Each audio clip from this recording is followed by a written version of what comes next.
Hello everyone, welcome to my channel. আজকে আমি আপনাদের শাড়িতে কীভাবে ফলস পাড় বসাতে হয় সেটাই দেখাবো। তো তার জন্য দেখুন, আমি এখানে একটা শাড়ি নিয়ে নিয়েছি এবং এই শাড়িটাতেই আমি ফলস পাড়টা বসাবো। শাড়িতে ফলস পাড় বসানোর জন্য আপনাদের শাড়ির পাড়ের যে কালার, সেই কালারটারই একদম একই কালারের একটা ফলস পাড় আপনাদেরকে নিয়ে নিতে হবে। আমি এটা 14 টাকা দিয়ে কিনেছি। এটা আপনারা আপনাদের আশপাশের এলাকাতে পেয়ে যাবেন 14 টাকা থেকে 16 টাকা পর্যন্ত। এটা একটু দামেরও আছে, 20 টাকারও রয়েছে। এটা দেখুন দুই ধারে না সেলাই করে থাকে, বাট এই ফলস পাড়টা আমি লক্ষ্য করিনি। এটার একদিকটা সেলাই ধরানো আছে কিন্তু একদিকটা সেলাই ধরানো নেই। যাই হোক, ওতে কোনো অসুবিধা হবে না আমাদের কাজ করতে। চলুন তাহলে শাড়িটার ফলস পাড়টা আমরা এবার বসাতে শুরু করি।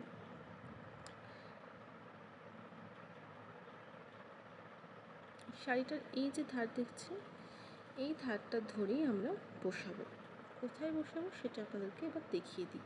আচ্ছা, ফলস পাড়ের সাথে একটা সুতোও দেয় একদম সেম কালারের। আপনারা এটাও ইউজ করতে পারেন, অথবা আপনাদের কাছে যদি শাড়ির ম্যাচিংয়ের কোনো সুতো থাকে তো সেটা দিয়েও আপনারা করতে পারেন। শাড়িটা আমি খুলে নিয়েছি। শাড়ির যেদিকটা আমরা কোমরের দিকে গুঁজি, সেই দিকটা থেকে পায়ের নিচের দিকে যে পাড়টা থাকে সেইটাতেই কিন্তু আমরা ফলস পাড় বসাই। এবার আরেকটা কথা বলে দিই, অনেক শাড়িতেই তো ব্লাউজ পিস থাকেই জানেন।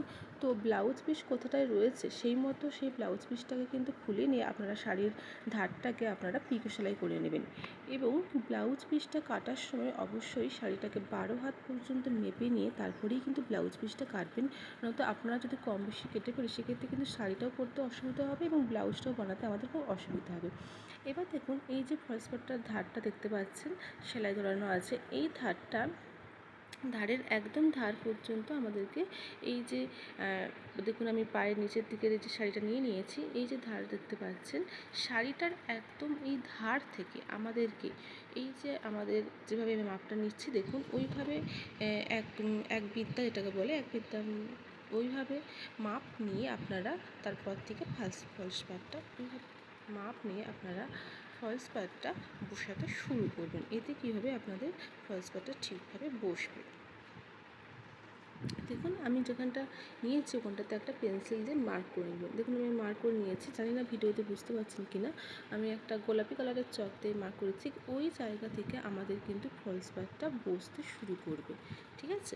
এবার এই যে ধারটা ফলস পাড়ের, এই ধারটা আমাদেরকে একটু ওই 2-3 সুত পর্যন্ত মুড়ে নিয়ে আমাদেরকে সেলাইটা শুরু করতে হবে। আপনারা এই ফলস পাড়ের নিচের দিকটাতে মেশিন সেলাইও দিতে পারেন অথবা হাত সেলাইও দিতে পারেন, কোনো অসুবিধা নেই। আমি এখানে নিচের দিকটা মেশিন সেলাই দিয়ে দেব।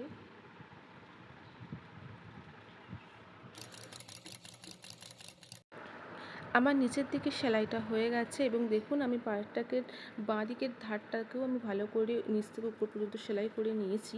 এবং সেলাই করার সময় আমি যেটা করি কি, শাড়িটাকে একটু টান করে ধরে আমি পিনগুলো একটু করে ধার করে গেঁথে নিই। এতে কি হয়, আমার কাপড়টা সেলাই করতে খুব সুবিধা হয় এবং সেলাই করার সময় শাড়িটা বা পাড়টা কুঁচকে যায় না এবং খুব ভালোভাবে এটা সেলাইটা আমাদের করতে তাড়াতাড়ি হয়ে যায়।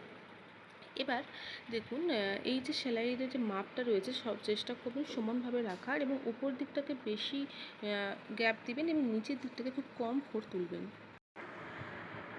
এইভাবে আমি পুরোটা সেলাই কমপ্লিট করে নেব। দেখুন, এবার টেনে দিলেই হাত দিলে এটা সরল হয়ে যাবে।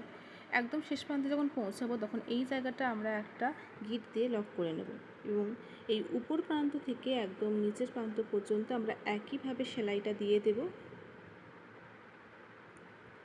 আমি সেলাই দিয়ে দিয়েছি এবং দেখুন, এই যে ধারে একদম নিচের দিকে শেষ প্রান্তে এখানেও আমরা একটা গিট দিয়ে লক করে নেব।